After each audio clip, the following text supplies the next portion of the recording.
हिंदुस्तान की आजादी की कहानी, जंजीरों से जकड़े दिन और घुप काली अंधेरी रातों की कहानी उनकी जिनके अनगिनत पीठ और कंधों पर चढ़कर आजादी का सूरज हिंदुस्तान के आसमान में उदित हुआ। 1857 ब्रिटिश औपनिवेशिक सत्ता का एक क्रूर, शातिर और दमनकारी चेहरा, ईस्ट इंडिया कंपनी ने सिपाहियों को एक नई किस्म की इनफील्ड राइफल दी। इसमें गोली भरने के लिए कारतूस को दांतों से काटकर खोलना पड़ता था। ऐसा करना हिंदू और मुस्लिम सिपाहियों की धार्मिक भावनाओं के विरुद्ध था, क्योंकि कारतूसें चर्बी से बनी हुई थी। और इन्हीं परिस्थितियों में अंग्रेजों के खिलाफ ऐतिहासिक विद्रोह का शंखनाद करने वाले प्रथम नायक थे मंगल पांडे।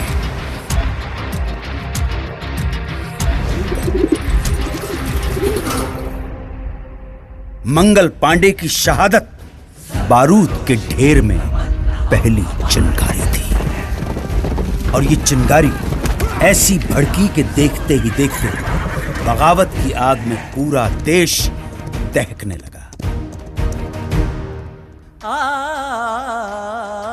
वक्त आने पर बता देंगे तुझे आसमां, हम अभी से क्या बताएं क्या हमारे दिल में है। तूफानों की टोली और नसों में इनकलाब, होश दुश्मन के उड़ा देंगे हमें रोको ना। दूर रह पाए जो हमसे तुम कहाँ मंजिल में है, सरफरोशी की तमन्ना अब हमारे। हम तो घर से ही थे निकले बांध कर सर पे कफन, जहाँ हथेली पर लिए लो बढ़ चले हैं एक दिन। ऐ शहीदे मुल्क व मिल्लत, मैं तेरे पर निसार, अब तेरी हिम्मत का चर्चा खैर की महफिल में है। सरफरोशी की तमन्ना अब हमारे दिल में है, देखना है और कितना बाजुए का दिल में है। हाथ जिनमें हो जुनू कटते नहीं तलवार से, सर जो उठ जाते हैं वो झुकते नहीं ललकार से।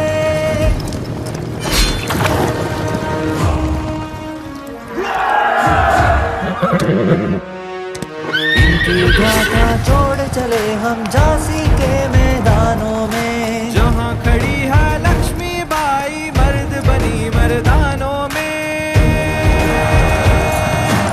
उसने ले हर गोलों के मुंह हमने सुनी कहानी थी, खूब लड़ी मर्दानी वो तो झांसी वाली रानी थी। अंग्रेजों ने इस विद्रोह को निर्ममता से कुचल दिया। ब्रिटिश फौज द्वारा दिल्ली पर कब्जे के बाद आखिरी मुगल बादशाह बहादुर शाह जफर गिरफ्तार कर लिए गए। लाखों हिंदुस्तानियों को बर्बर तरीके से मौत के घाट उतार दिया गया। इसी के साथ स्वतंत्रता संग्राम के इतिहास में एक युग का अंत हो गया।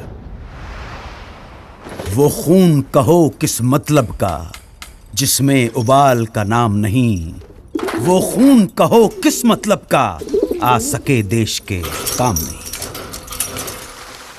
लिए हथियार दुश्मन ताक में बैठा उधर, और हम तैयार है सीना लिए अपना इधर। खून से खेलेंगे होली अगर वतन मुश्किल में है,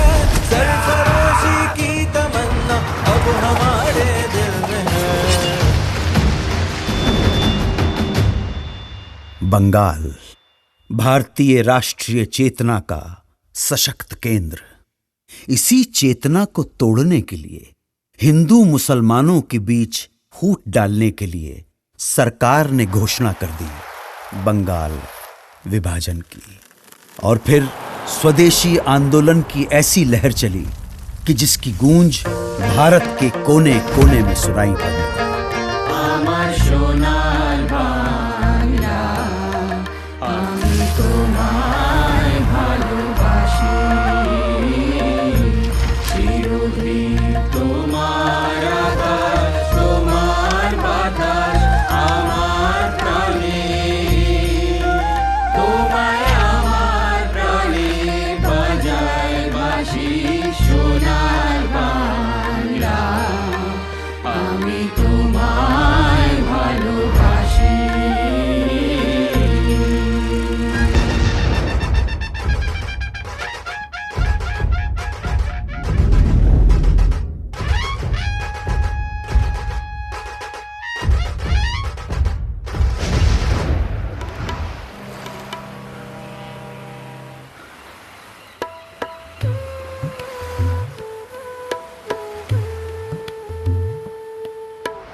स्वदेशी आंदोलन का नेतृत्व कर रहे नेताओं को अंग्रेज गिरफ्तार करने लगे और ये आंदोलन धीरे धीरे खत्म होने लगा। अब स्वतंत्रता संग्राम के नभमंडल पे एक अनोखे सूर्य का उदय हुआ। वैष्णव जन तो तेने कहिए जे पीड़ पराई जाने रे, पर दुखे उपकार करे तो मन अभिमान नाने रे।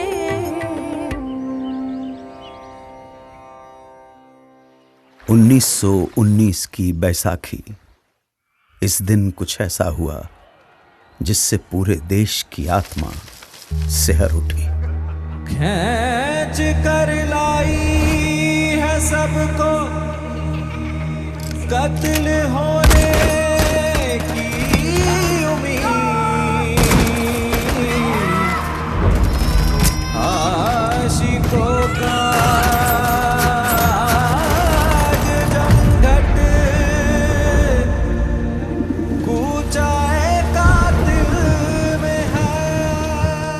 स्वतंत्रता संघर्ष को अब अगले मुकाम तक ले जाने के लिए महात्मा गांधी ने अहिंसक असहयोग आंदोलन की घोषणा की। इसका उद्देश्य स्वशासन की स्थापना और स्वराज्य की प्राप्ति थी।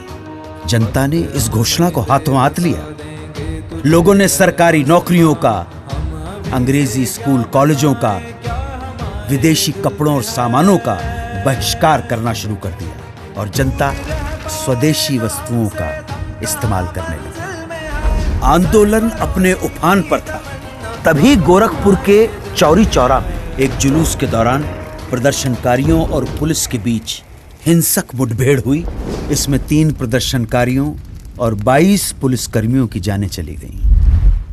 हिंसा से आहत होकर गांधी जी ने असहयोग आंदोलन वापस ले लिया। इस फैसले से देश के एक बड़े हिस्से में मायूसी छा गई। उन्हीं दिनों गरम दल क्रांतिकारियों के इरादे कुछ और ही इशारा कर रहे थे।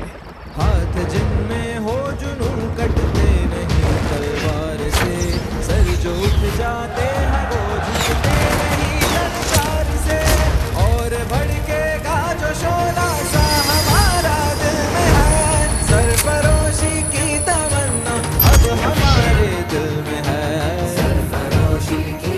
एक तरफ देश जहां विदेशी शोषण और दमन से लड़ रहा था, वहीं दूसरी तरफ छुआछूत जैसी भयानक सामाजिक कुरीतियों के खिलाफ बाबा साहेब अंबेडकर का सत्याग्रह जारी था। निर्दयी सरकार ने बारडोली के सूखाग्रस्त इलाकों में लगान पर छूट की बजाय उसे उल्टा बढ़ा दिया। तब सरदार वल्लभ भाई पटेल के नेतृत्व में किसानों ने सत्याग्रह का एक नायाब तरीका अपनाया। जब पुलिस लगान वसूलने गांव में आती तो उन्हें पूरा का पूरा गांव खाली मिलता। देश भर में स्वतंत्रता सेनानी अपना सर्वस्व झोंकने के लिए तैयार थे।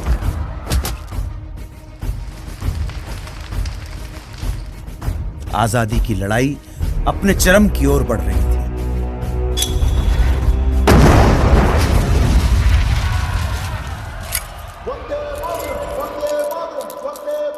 कांग्रेस के लाहौर अधिवेशन में तिरंगा फहराकर पूर्ण स्वराज्य की घोषणा कर दी गई। पूर्ण स्वराज्य का अर्थ था भारत की अपनी संप्रभुता। अब यहां से पीछे हटना नामुमकिन था।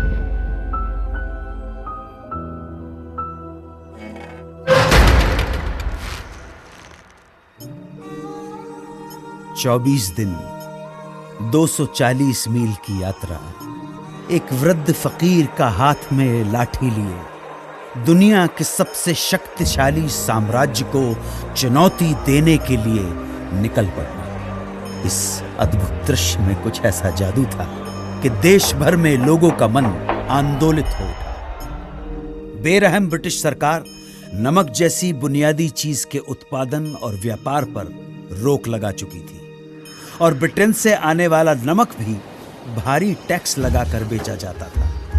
तब गांधी जी ने इस नमक को ही आजादी के लिए संघर्ष का मारक हथियार चुन लिया। दांडी तट पर गांधी जी ने मुट्ठी भर नमक उठाकर ऐलान किया कि इस कदम से ब्रिटिश साम्राज्य की नींव हिलाई जा रही है। उन्होंने नमक बनाकर कानून तोड़ दिया और इसके साथ ही देश भर में सत्याग्रह की पुरजोर लहर चल पड़ी। देखते ही देखते मद्रास, कालीकट, असम, बंगाल, आंध्र प्रदेश और देश के दूसरे इलाकों में भी नमक यात्राएं शुरू हो गई। खुदाई खिदमतगार अब्दुल गफ्फार खान के नेतृत्व में 50,000 अमन सुकून के साथ सत्याग्रहियों का समूह।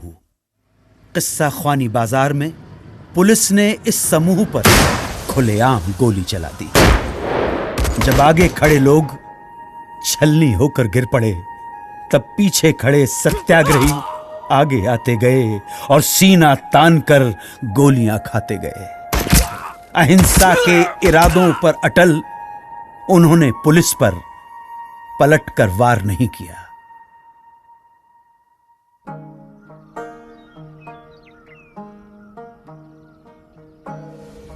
मन समर्पित, तन समर्पित और ये जीवन समर्पित, चाहता हूं देश की धरती तुझे कुछ और भी दूं।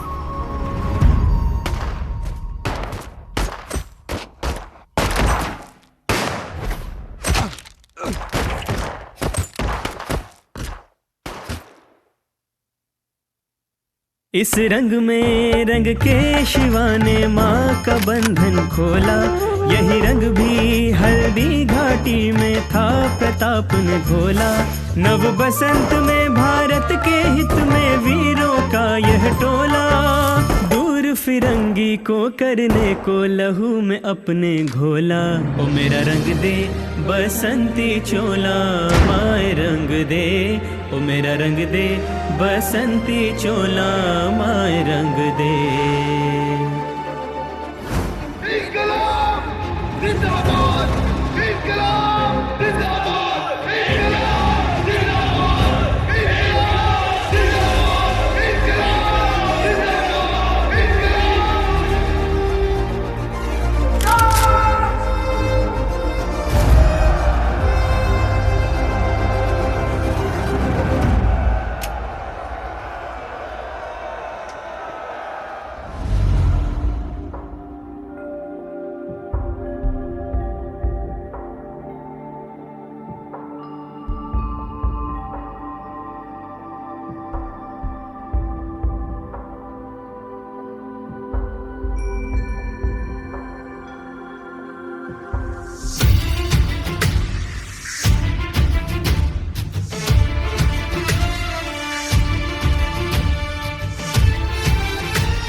अब आजादी की लड़ाई को अंजाम तक पहुंचाने के लिए महात्मा गांधी ने भारत छोड़ो आंदोलन की घोषणा की। उन्होंने देश की जनता को एक महामंत्र दिया, करो या मरो, या तो हम भारत को आजाद कराएंगे या इस कोशिश में अपनी जान दे देंगे। इस आह्वान के कुछ घंटों बाद ही सरकार ने गांधी जी को, नेहरू जी को, अबुल कलाम आजाद सहित प्रमुख कांग्रेसी नेताओं को गिरफ्तार कर लिया और तब दूसरी पंक्ति के स्थानीय नेताओं ने आंदोलन की कमान संभाल ली।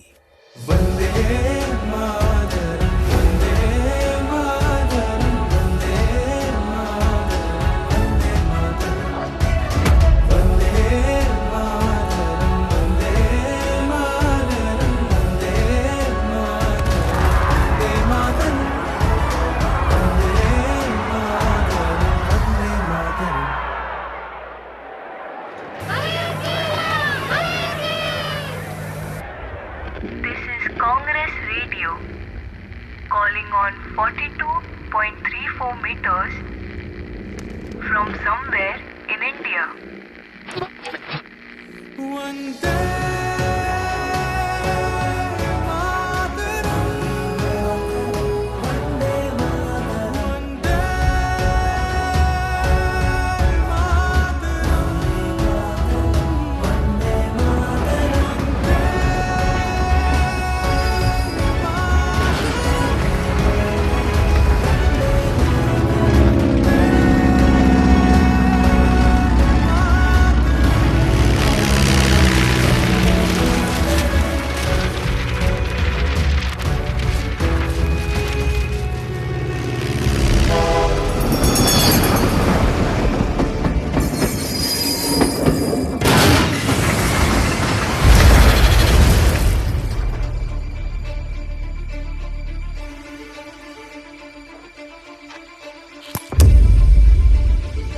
भारत छोड़ो आंदोलन एक निर्णायक बिंदु था।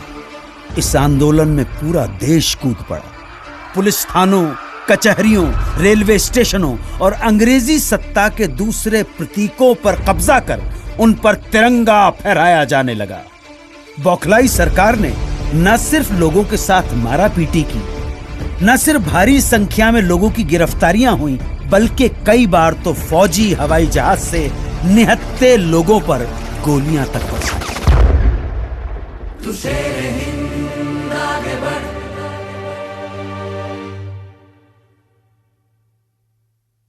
मरने से तू कभी न डर।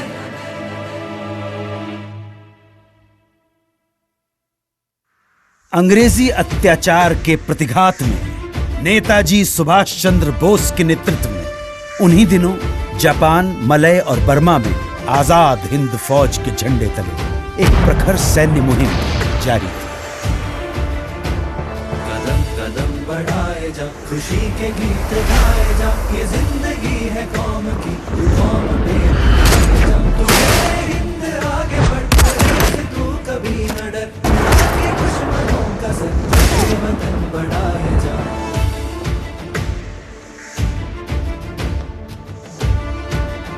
द्वितीय विश्व युद्ध में जापान की हार के बाद आजाद हिंद फौज का विघटन हो गया और इसके साथ ही ये सपना यहीं अधूरा रह गया। अब भारत की स्वाधीनता का अंतिम युद्ध प्रारंभ हो चुका था। आजादी के दीवाने अपने अथक सामूहिक संघर्ष और कुर्बानी की धधकती लौ में सदियों की गुलामी और शोषण की जंजीरें पिघलाने की कगार पर थे। ये क्षण आसमान के सीने पर तिरंगा फहरा देने का क्षण था।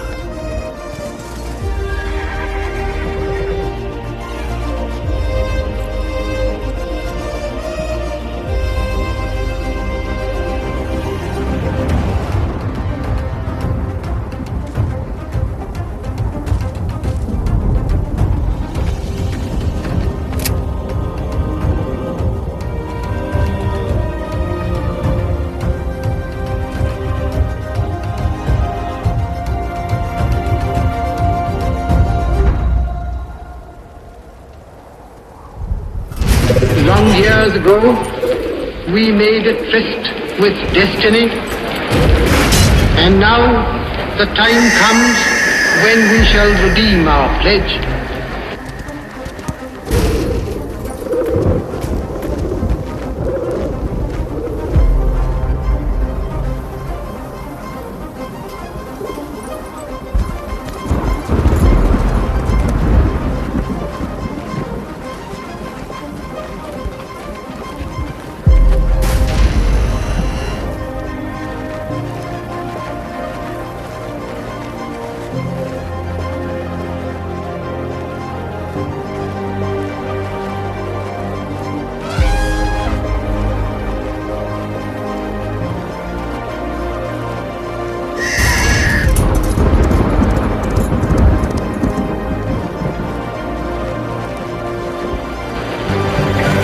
Stroke of the midnight hour, when the world sleeps, India will awake to life and freedom.